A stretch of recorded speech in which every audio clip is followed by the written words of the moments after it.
Meanwhile, the median time to get approval to build a house there is 627 days. That's 217 days longer than it took to build the Empire State Building. Let me ask you something real quick. How does it take 627 days just to get approval to build a house in a state that claims it's in a housing crisis? That's not construction time. That's not weather delays. That's just waiting for permission. For comparison, the Empire State Building, one of the most famous buildings ever, was built in 410 days. And that was in the 1930s. No modern machines, no software, no tech tools, no Starbucks on every corner. If that doesn't set off alarm bells, I don't know what does. And this is exactly why Bill Maher has finally hit his breaking point. Honestly, he's saying out loud what millions of Californians have been yelling into the void for years. Before we jump in, do me a quick favor. If you like commentary that actually says the quiet part out loud, hit the like button, subscribe to the channel, and drop a comment. Do you think California is being regulated into the ground? Or do you think this is all totally normal? Alright, let's get into it. Maher isn't some right-wing flamethrower. He's not Fox News in human form. He's been a steady liberal voice for decades, which is why this moment hits harder. When someone like him turns around and says, "Yeah, this has gone way too far. People should probably listen." His opening example was almost too simple. A garage door. That's it. Not a skyscraper. Not an oil rig. Just a garage door. And what happened? 3 inspections. 3 for a garage door. No safety breakthrough. No environmental win. Just paperwork, delays, and more fees. Many regulations that aren't necessary. That aren't, I mean, you really don't believe that the state we live in, California, is lacking regulation. There's over 300,000 regulations. I mean, Well, maybe they're needed. They're not. When I tried to put in a garage door, I had to have 3 inspections. There should have been none. I should be allowed to change my garage door. Are you kidding? Really? It was about a garage door? Absolutely. I'm sorry. Yeah, that is. And if you live in California, you already know this story isn't rare. It's normal. And here's the part people outside the state don't fully understand. California isn't just heavily regulated. It's buried in it. There are over 300,000 regulations on the books. That's not governance, that's gridlock. That's paralysis. Housing projects sit in limbo for years. Infrastructure gets announced, funded, re-announced, refunded, and then quietly disappears. High-speed rail is still a running joke. And when fires break out, nobody's evacuating on a bullet train that doesn't even exist. California is the place that spends money and gets nothing, which is why you may have noticed when the fires broke out, no one escaped by high-speed rail.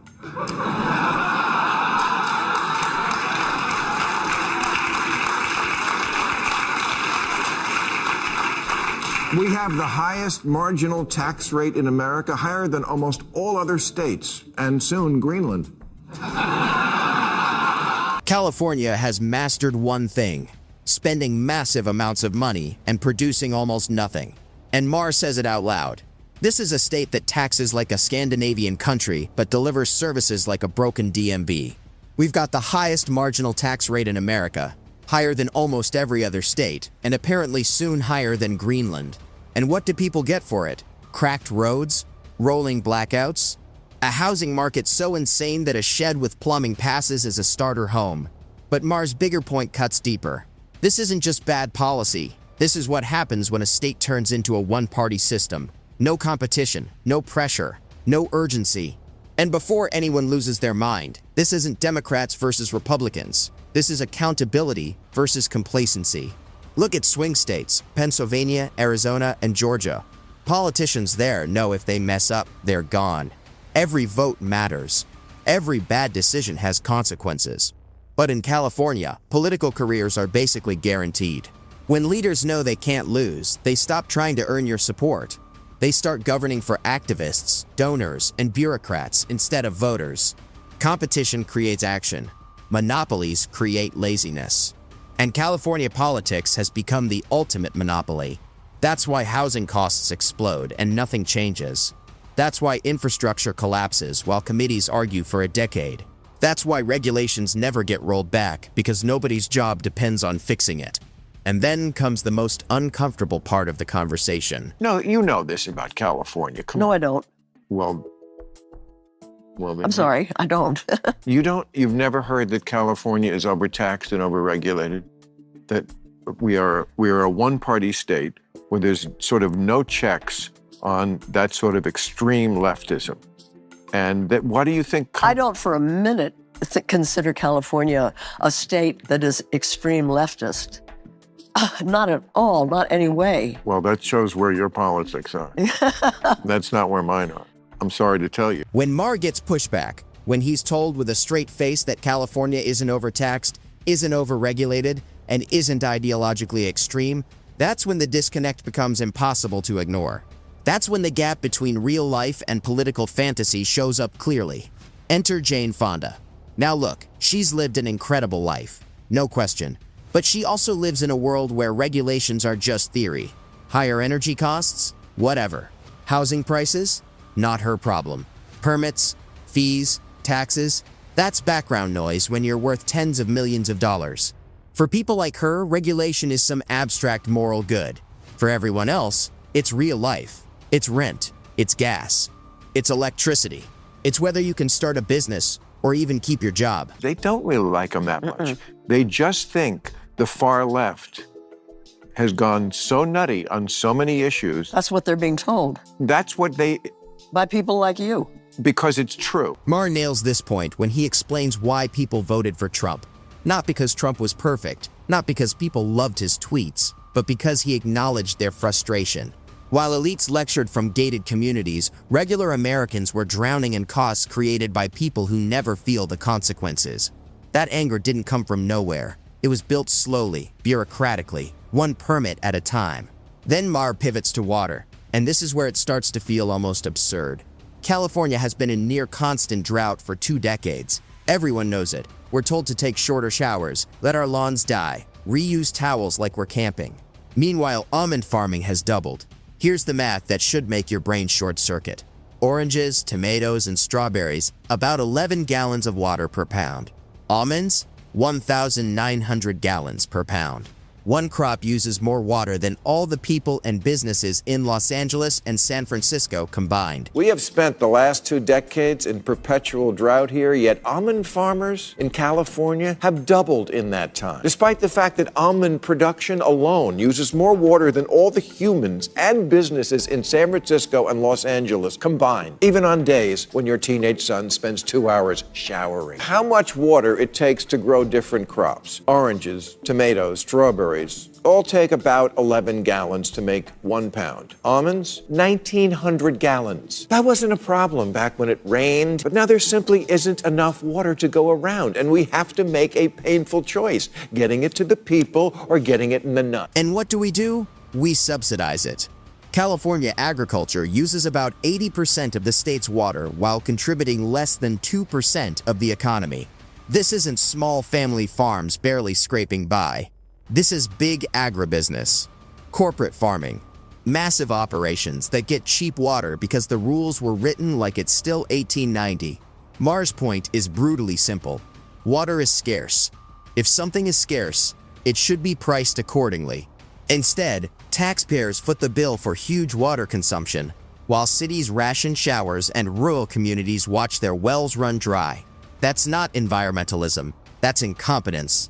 And who benefits? The same people who always do. Corporations with lobbyists, bureaucracies that never shrink, regulators who justify their jobs by creating new problems to solve. California agriculture accounts for 80% of our water use, even though California agriculture is less than 2% of our economy. We actually have enough water. We just give way too much of it to farmers who get their water subsidized by the government because we still act like it's 1890 and farmers are small and independent when they're really mostly part of big ag. And corporations get what they want in America. Which brings us to one of the most savage lines in the whole discussion. The idea that California's bureaucracy exists to make sure nothing ever gets done and then charge you for it. Permit officers, inspectors, zoning boards, review panels, special commissioners, consultants, all with one unspoken mission: slow everything down, delay, add fees, create friction. How may I hinder you? might as well be their official greeting. It's the vast network of regulators, administrators, inspectors, contract reviewers, project managers, fee assessors, special commissioners, zoning officers, and consultants whose jobs seem to be to make sure nothing ever happens and then charge you for it. The people who answer the phone, "Permit office, how may I hinder you?"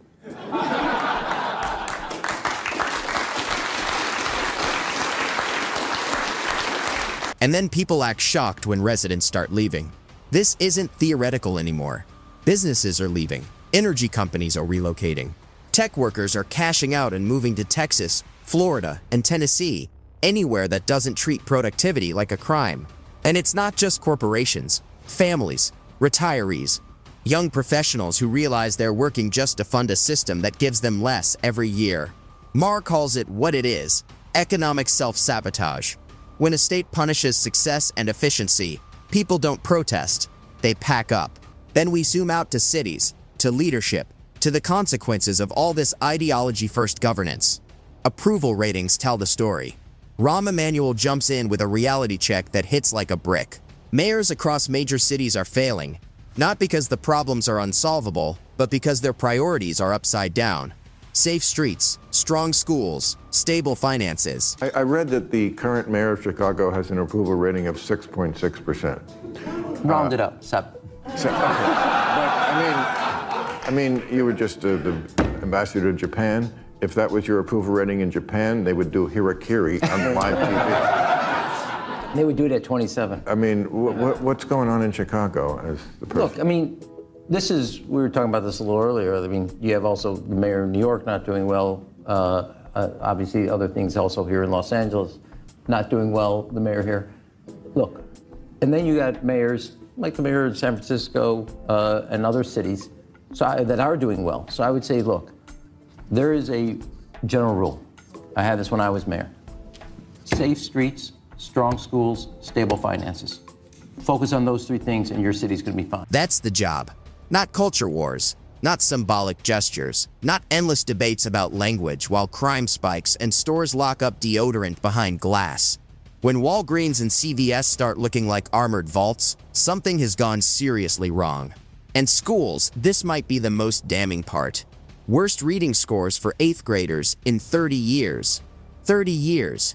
And what are leaders talking about? Bathrooms, pronouns, locker rooms. Emanuel's frustration is clear. Parents don't send their kids to school to be ideological experiments. They send them to learn, to read, to write, to think. When classrooms turn into political battlegrounds, education loses. And here's the uncomfortable truth. While leaders obsess over optics, outcomes collapse. No amount of virtue signaling can fix that. We've gone through 5 years where people became way too permissive of culture. They were all, which is why everything's locked up at Walgreens and CVS, and that is a disaster. Yeah. And I'll say this about our schools. I don't want to hear another word about the locker room. I don't want to hear another word about the bathroom. You better start focusing on the classroom. I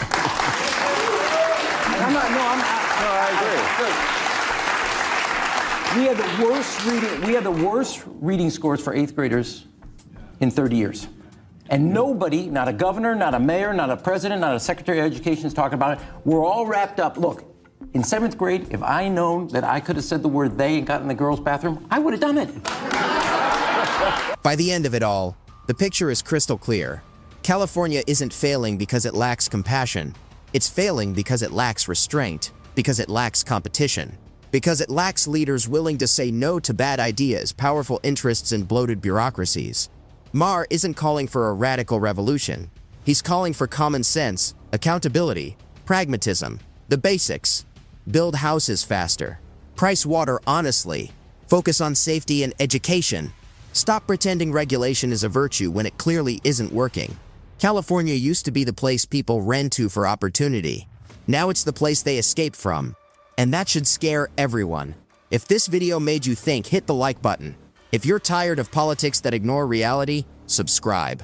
And most importantly, drop a comment. Is California fixable, or has the system gotten too comfortable failing? Thanks for watching. I'll see you in the next one.